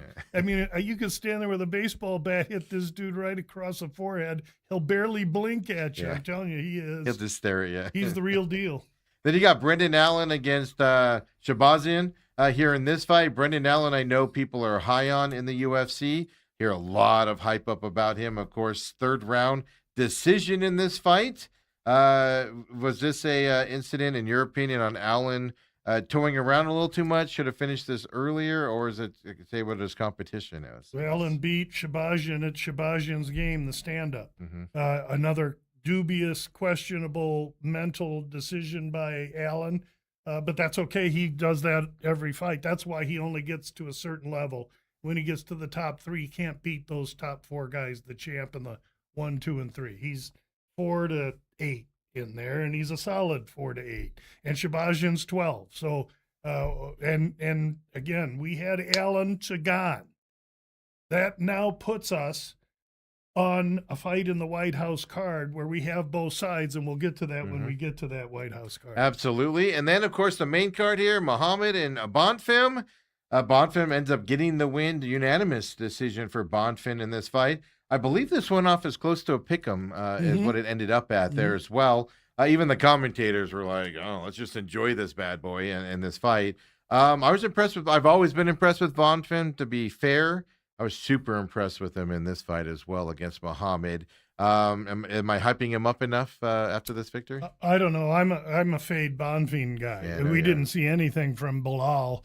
In fact, listening to Anik and Florian, if you listen to Ray Longo, and that's why I listen to Anik. Kenny Florian is a genius and is able to express mixed martial arts action and terminology and theory as well as anyone. And then you get Ray Longo. Anytime you get the opportunity to sit there and listen to a guy like Ray Longo talk, you got to listen, and they give him 20 minutes there. So I soak in everything Ray Longo has to say, and Longo felt as though Muhammad looked like he was under medication. Well, he questioned why didn't he try and take him down. He just totally ditched his wrestling. Why against Madalena did he not attempt to wrestle at all? And then he didn't do it against Gary because he couldn't catch up with him. Bad fight, throw it out. Now he has every chance in the first takedown attempts in the third round. Muhammad is bye-bye now. Whatever it is or was, he's gone. I took the bait. And I paid the price, and we move on. Yeah, it was 128 total strikes for Bonfim to 86 on Muhammad. And I wouldn't have put it to where he was drugged out, but I just felt like Muhammad, I don't know if not wanting to be there was the right deal, but I just felt like he wasn't there. No one said drugged out. No, on medication. Or he wasn't there. Yeah, that's what I'm getting at. Another, something was it's off. Like, I put it more as like he didn't want to be in there, or he wasn't focused to be there. Slower is a good way of putting it. So I wouldn't have put it to the medication side, but But that's where I just don't know this enough to where I was just like, man, Bonfim looks, and I knew you were a fade with him. That's why I wanted to definitely ask you about him moving forward as well. Well, he so. beats me tonight, so or last week, so we'll see what happens next time. Absolutely. But let's get right to the reason we're all here this week. Weather permitting, this fight is on Sunday night. I have seen some forecasts say rain's going to roll through at some point. UFC Freedom at 250. And regardless of how you feel about where it is and all of that stuff, put that aside because your opening card for this, 5 p.m. on the White House lawn there on Sunday as well. Diego Lopez and Steve Garcia is your first fight. This should be a headliner on any other card. Oh, no question about it. Here's two guys going to go out to the middle of the cage, and one guy wants to fight the other guy for the same reason that one guy wants to fight that guy. Why? Because they're going to give them the fight they want. They're going to go out in the middle. They're going to stand there, and they're going to put their cleats in the ground and dig in, and then they're going to throw freaking hooks, uppercuts, and crosses on each other, and they're just going to try and ring the other guy's bell. Great fight. We know Lopez because he took a short notice fight against Evloev, then the one top 3 guys in the division, fought him to a tight decision, was highly competitive. Since then, because he stepped in on short notice, the UFC's been repaying him handsomely with great fight opportunities, 2 title chances, both against Volkanovski, that have given him great experience, no question about it. But he was painted in each of those fights. He wasn't that competitive.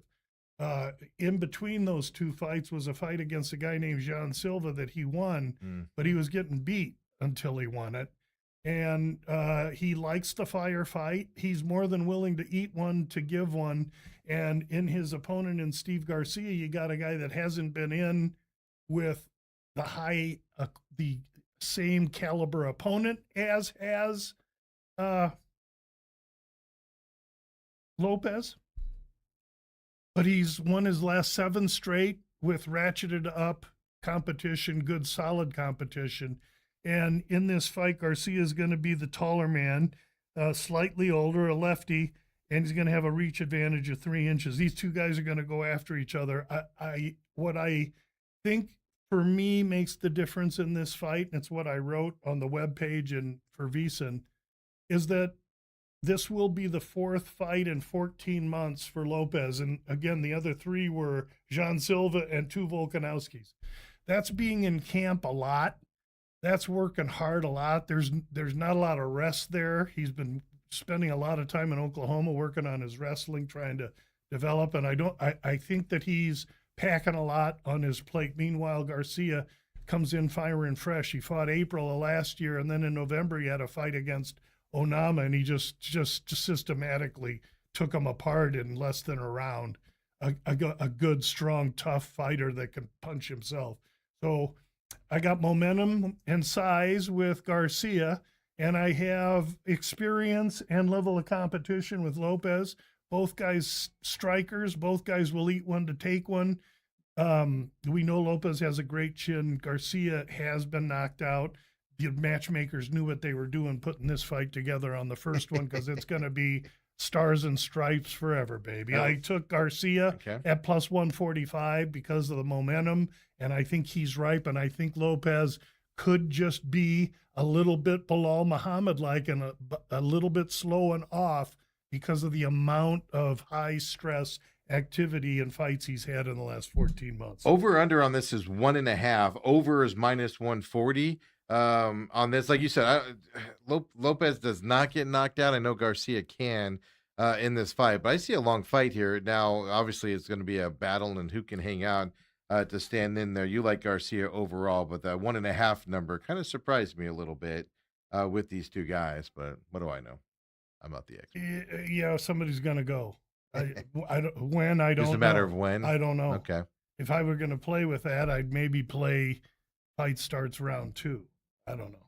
Okay. See. There we go. And by the way, right now, Steve Garcia is plus 130. Lopez is minus 155 right now. And we use DraftKings, so everybody knows here on the fight card numbers for this week. Then you got a middleweight fight coming up. Bo Nickel against Kyle Dacus here. Both United States fighters battling it out. Oh, by the way, is a minus 325 favorite. So Nickel is a pedigreed American wrestler that's won at every level of everything he's done. He gets to the UFC, he's had some challenges, and rather than curl up and run away, he's met the challenges and tried to come back better and improve. Same thing with Daukaus. Daukaus was in the UFC, really didn't fare well. They booted him. He went out, got better, played the shorter circuits, earned his way back, has won 2 fights since he's been back. He's stronger, taller, more experienced, has a great jiu-jitsu game. Nickel's a wrestler, so that's going to be interesting when they tie up.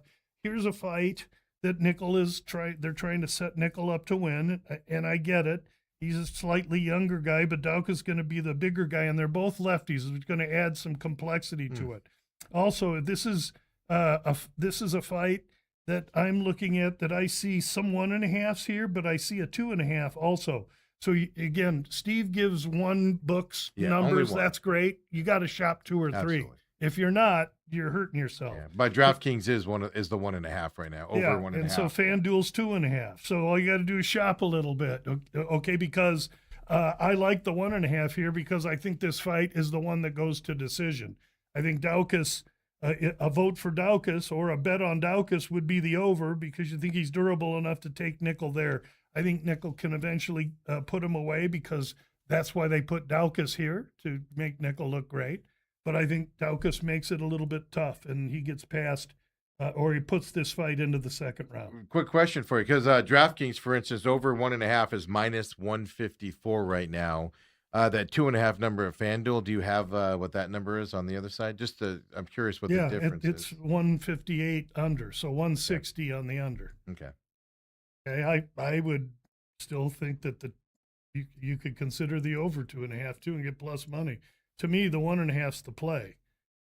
Over 1.5, 154, use it in a parlay, or again, to get to round 2 is going to be even more expensive. It's just how you want to go. This is really an interesting card to try and figure out how you're going to bet, because it kind of lends itself to either playing some mad dogs or playing some parlays.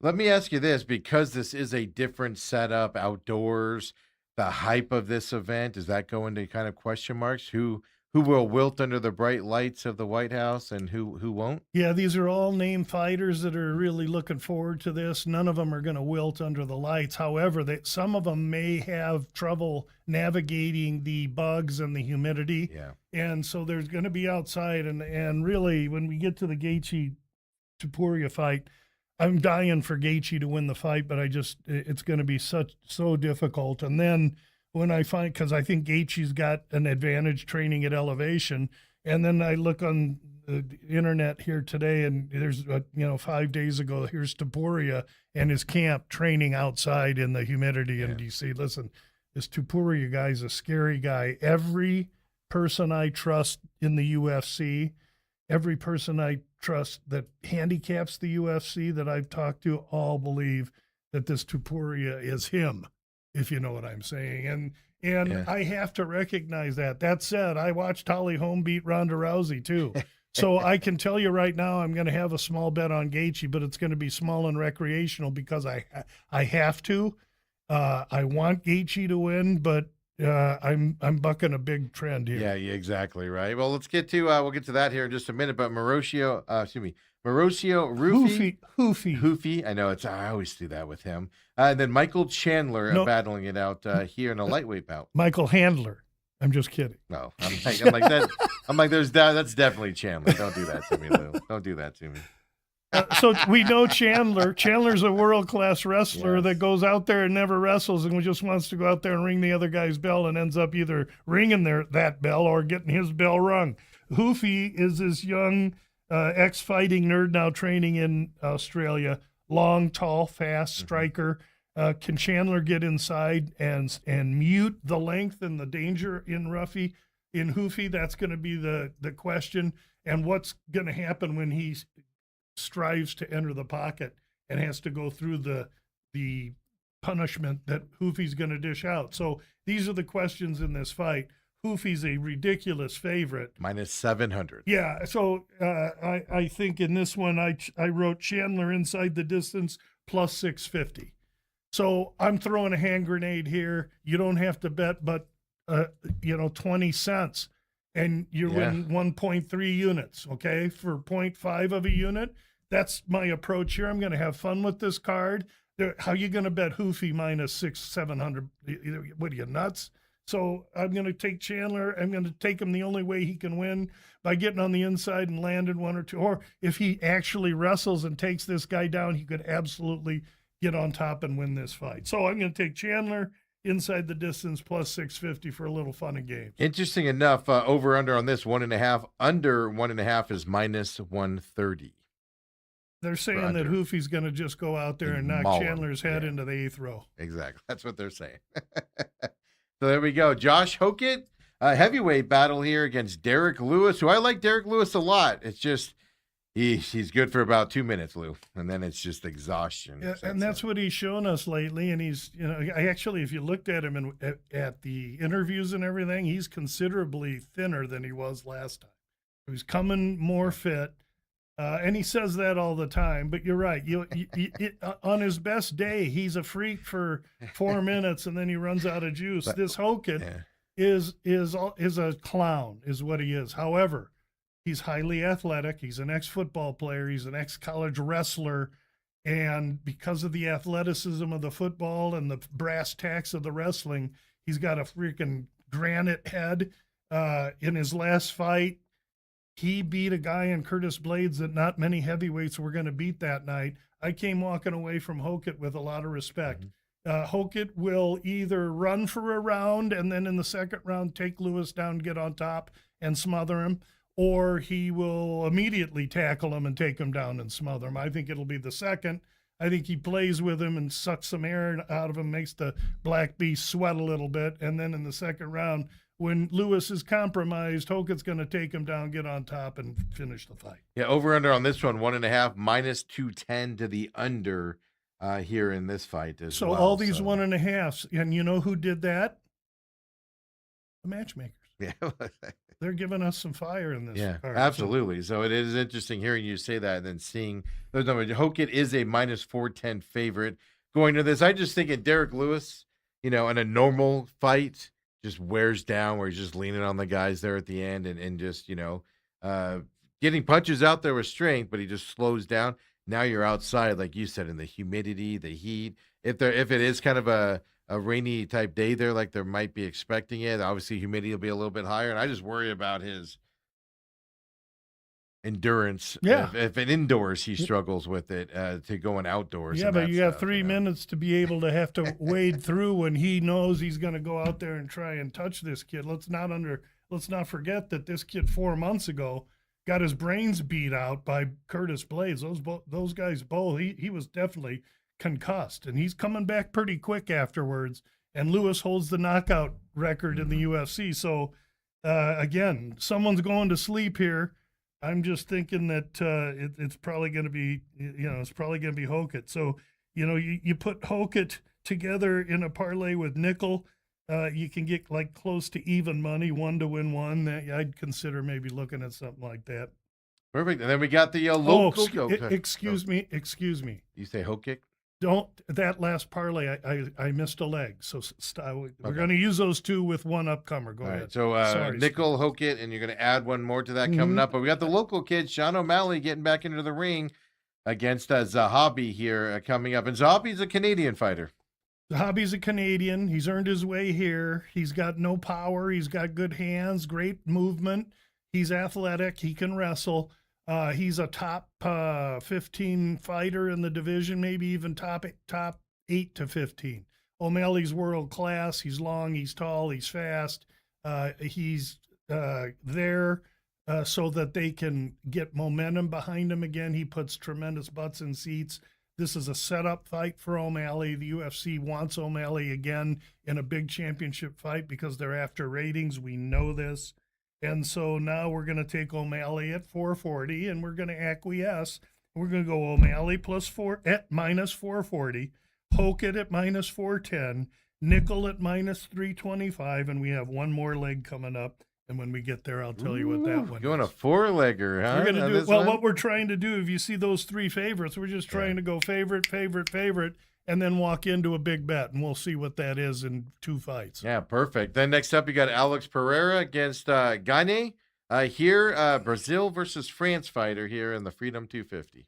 Yeah, and so anyone that's read the blog or been on VSIN or listened last week understands we now have Gane 2 units to win 3.8 units, and we have Pereira 2 units to win 3.4 units.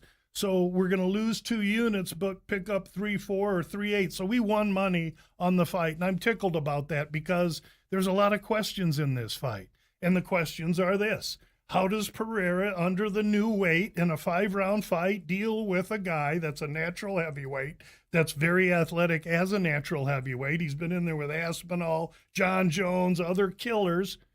And how does the immediate weight gain, even though Pereira's a big guy, does the power stay? How's his cardio going to be? Gane is certainly going to try and take him into the second or third round, I think, where he can dominate him. So that said, I'm so happy that we're in a win-win position here because I don't have to extend myself on one of the 2 fights that's close.